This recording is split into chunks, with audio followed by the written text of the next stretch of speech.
മഴക്കാല മുന്നൊരുക്കത്തിന്റെ ഭാഗമായി എംഎൽഎയുടെ അധ്യക്ഷതയിൽ നിലമ്പൂരിൽ ദുരന്ത നിവാരണ സമിതി യോഗം ചേർന്നു. 2018-19 വർഷങ്ങളിലെ പ്രളയങ്ങളുടെ സാഹചര്യത്തിൽ എല്ലാ മുന്നൊരുക്കങ്ങളും സ്വീകരിച്ചിട്ടുണ്ടെന്ന് PV അൻവർ MLA പറഞ്ഞു. മഴക്കാലം നമ്മൾ പ്രതീക്ഷിക്കുന്നതിന് മുമ്പ് ശക്തിപ്പെട്ടുകൊണ്ടിരിക്കുകയാണ്. കൊടിയ വേനൽ ചൂടിൽ നിന്ന് വളരെ പെട്ടെന്നാണ് നമ്മൾ ഈ കാലാവസ്ഥ മാറി മറിഞ്ഞത് നമുക്കറിയാം. അപ്രതീക്ഷിതമായ ശക്തമായ മഴ സംസ്ഥാനത്തിൻ്റെ വിവിധ ഭാഗങ്ങളിൽ പെയ്തുകൊണ്ടിരിക്കുന്നു. ഇന്നലെയുള്ള കാലാവസ്ഥാ പ്രവചന പ്രകാരം ചെറുതല്ലാത്തതായിട്ടുള്ള വലിയ കാറ്റിൻ്റെ ഭീഷണിയും അറബിക്കടലിൻ്റെ പല ഭാഗത്തും കാണുന്നതായിട്ടാണ് ഇന്ന് രാവിലെ പോലും ഇവർ ടെലികാസ്റ്റ് ചെയ്തിട്ടുള്ളത്. അതിൻ്റെ എല്ലാം കൂടെ ഭാഗമായിട്ട് അടിയന്തരമായിട്ടുള്ളൊരു ഡിസാസ്റ്റർ നമുക്കറിയാം. എല്ലാ താലൂക്ക് അടിസ്ഥാനത്തിലും ഡിസാസ്റ്റർ മാനേജ്മെൻറ്റ് കമ്മിറ്റികളുണ്ട്. ആ ഡിസാസ്റ്റർ മാനേജ്മെൻറ്റിൻ്റെ ഒരു അടിയന്തര മീറ്റിംഗാണ്.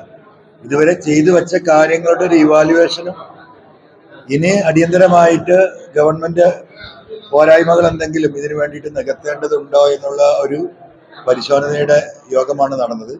നിലമ്പൂർ മണ്ഡലത്തിലെ പഞ്ചായത്ത് പ്രസിഡന്റുമാർ, തഹസിൽദാർ ഉൾപ്പെടെയുള്ള റവന്യൂ ഉദ്യോഗസ്ഥർ, അതുപോലെ തന്നെ forest, police, health department, ITDP, പിന്നെ ERF, ഫയർഫോഴ്സ് തുടങ്ങിയ എല്ലാവരും, അപ്പോൾ എല്ലാ വകുപ്പുകളും പരസ്പരം സഹകരിക്കാനും എന്താ പറയുക ഒരു മനസ്സോട് കൂടിയിട്ട് മുമ്പ് നമ്മൾ എങ്ങനെയാണോ ഇതിനെയൊക്കെ കൈകാര്യം ചെയ്തത് ആ രീതിയിൽ തന്നെ ഈ നിയമസഭാ മണ്ഡലത്തിലെ എല്ലാ പഞ്ചായത്ത് പ്രസിഡന്റുമാരും അവിടെ റെപ്രസെൻറ്റേറ്റീവ്സും രാഷ്ട്രീയത്തിന് അതീതമായി ഇതിൽ പങ്കെടുത്തിട്ടുള്ളതാണ്. അങ്ങനെ ഒരു പ്രതിസന്ധിയെ മറികടക്കാൻ നിലമ്പൂർ ഒരുമിച്ച് നീങ്ങാം എന്നുള്ള തീരുമാനമാണ് ഉണ്ടായിട്ടുള്ളത്. അടിയന്തര ആവശ്യമുണ്ടായാൽ ജനങ്ങളെ മാറ്റിപ്പാർപ്പിക്കുവാൻ 17 ക്യാമ്പുകൾ തയ്യാറാക്കിയിട്ടുണ്ട്. ഗ്രാമപഞ്ചായത്തുകൾ, വില്ലേജ് അധികൃതർ എന്നിവരുടെ നേതൃത്വത്തിലായിരിക്കും ക്യാമ്പ് സജ്ജമാക്കുക. മഴ ശക്തമായാൽ അഗ്നിരക്ഷാസേനയുടെ ബോട്ടുകൾ മാത്രം മതിയാവില്ല. കൂടുതൽ ബോട്ടുകൾ പൊന്നാനിയിൽ നിന്നും എത്തിക്കും. ഉൾവനങ്ങളിലെ കോളനികളിൽ നിന്നുള്ള കുടുംബങ്ങൾ സുരക്ഷിതമായ സ്ഥലങ്ങളിലേക്ക് മാറി താമസിക്കുവാൻ നിലവിൽ ഒരുക്കമല്ല. ഇക്കാര്യം ജില്ലാ ഭരണകൂടത്തിന്റെ ശ്രദ്ധയിൽപ്പെടുത്തും. മഴ ശക്തമായാൽ റോഡുകൾ തകരുവാനും കൃഷിനാശം സംഭവിക്കുവാനും വൈദ്യുതി തൂണുകൾ ഉൾപ്പെടെ തകരാനുള്ള സാധ്യതയും കൂടുതലാണ്. ഇതിനാൽ എല്ലാ വകുപ്പുകളോടും ജാഗ്രത പുലർത്തുവാൻ ആവശ്യപ്പെട്ടിട്ടുണ്ട്.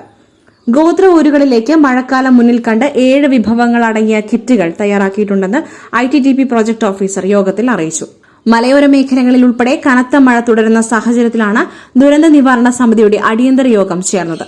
2018-ലും 2019-ലും ഉണ്ടായ പ്രളയങ്ങളിലായി 60-ലേറെ പേരുടെ ജീവൻ നഷ്ടമായ പ്രദേശമാണ് നിലമ്പൂർ. അതിനാൽ തന്നെ വലിയ തോതിലുള്ള മുന്നൊരുക്കങ്ങൾ ആവശ്യമാണ്. പകർച്ചവ്യാധികൾ മുന്നിൽ കണ്ട നിലമ്പൂർ ജില്ലാ ആശുപത്രി, ചുങ്കത്തറ CHC, കുടുംബാരോഗ്യ കേന്ദ്രങ്ങൾ, പ്രാഥമിക ആരോഗ്യ കേന്ദ്രങ്ങൾ എന്നിവിടങ്ങളിൽ മരുന്ന് ലഭ്യതയും ഉറപ്പാക്കേണ്ടതുണ്ട്. നിലമ്പൂർ നഗരസഭാ ചെയർമാൻ മാട്ടുമ്മൽ സലീം, ഗ്രാമപഞ്ചായത്ത് പ്രസിഡന്റുമാരായ Thankamma Nedumpadi, OT James, Reena teacher, deputy തഹസിൽദാർമാരായ K ശബരിനാഥ്, KP പ്രമോദ്, പൊതുമരാമത്ത് AE Muhasin, Nilambur block panchayat BDO AJ Santhosh, Nilambur ജില്ലാ ആശുപത്രി RMO ബഹാവുദ്ദീൻ, നഗരസഭാ സ്റ്റാൻഡിംഗ് കമ്മിറ്റി ചെയർമാൻ സ്കറിയാക്കിന തോപ്പിൽ, CAMR, നിലമ്പൂർ ജോയിന്റ് RTO വനം, അഗ്നിരക്ഷാസേന ഉൾപ്പെടെ വിവിധ വകുപ്പ് ഉദ്യോഗസ്ഥർ എന്നിവർ യോഗത്തിൽ പങ്കെടുത്തു. SS Gold, Pure Gold. SS Group, Nilambur.